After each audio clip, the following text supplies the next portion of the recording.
The gun culture in Papua New Guinea is slowly taking a new turn. While the police are working on stemming crimes on the streets using homemade guns like these, there are more serious concerns. The acting Assistant Commissioner for Crime, Chief Superintendent Donald Yamusombi, said in Leh yesterday that more sophisticated guns are being imported illegally into the country. They come in largely undetected. Yeah, those weapons, we classify them to be very sophisticated. They are weapons that are not used by our military or the police. We have the same caliber weapons, but the way they are dressed are very sophisticated. As law enforcement agents between customs and police, we are so concerned that these weapons should not be used by civilians of this country. They should be in the hands of law enforcement officers rather than civilians. They pose a national security threat.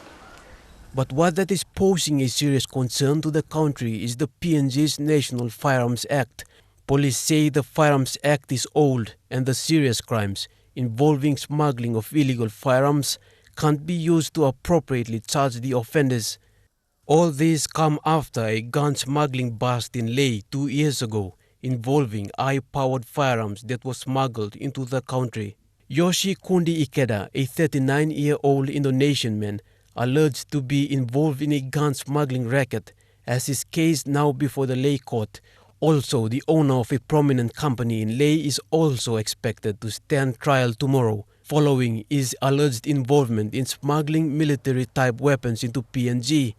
The two cases are now before the courts in Leh. Police say both may rely on the Customs Act and not from the PNG's Firearms Act. The Firearms Act is outdated.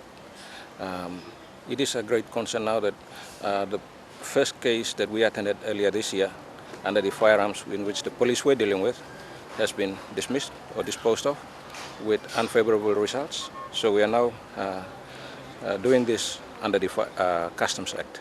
Much of the bad news is coming from the international borders, the PNG-Indonesia border and the PNG-Australian border.